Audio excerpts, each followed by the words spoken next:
Pereira, bonsoir. Bonsoir. Vous êtes le fondateur du World Impact Summit, le sommet international des solutions à impact positif pour la planète. Alors une première réaction face aux incendies, votre crainte aujourd'hui, c'est qu'on n'en parle plus, moins, une fois l'émotion passée. Oui, en effet. Alors évidemment, ces incendies nous ont tous beaucoup affectés.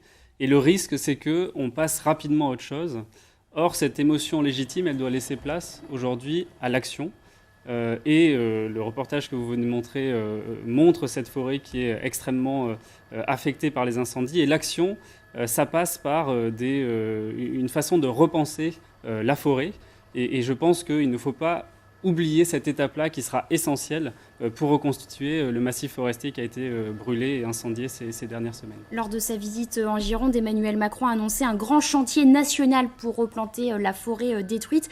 Alors vous avez une petite idée, un projet, la création d'une banque des arbres et des forêts. Alors comment est-ce que ça fonctionnera ? Alors, cette idée de la Banque des arbres, d'abord, elle est née d'un rapport parlementaire qui a été publié en 2020, qui a été remis en 2020, qui pointait les risques de la forêt française au sens large, sur 3 sujets notamment. Le risque lié au réchauffement climatique et donc à l'inadaptation des essences des arbres qui sont dans nos forêts, le risque d'incendie et le risque de sécheresse.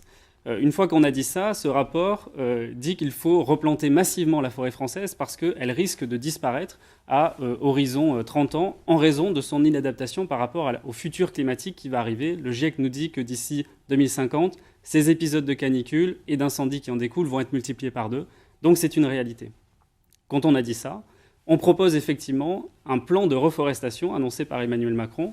Nous, on fait la proposition, et je fais cette proposition que je mets au débat, de créer une banque des arbres et des forêts, qui est en fait un mécanisme qui permet de refinancer la forêt grâce à la cotisation et l'implication de toutes les villes qui n'ont pas la capacité sur leur territoire de planter des arbres, tout simplement parce que ce n'est pas possible. Donc l'idée, c'est que les grandes communes financent des forêts dans les plus petites communes qui n'auraient pas les moyens financiers nécessaires. Absolument, c'est un système de solidarité qui permet de reconnecter les grandes agglomérations urbaines aux territoires, aux petites communes, afin qu'il y ait un équilibre qui se fasse sur la nécessité d'entretenir, de réparer, de changer la forêt pour l'adapter au futur climatique.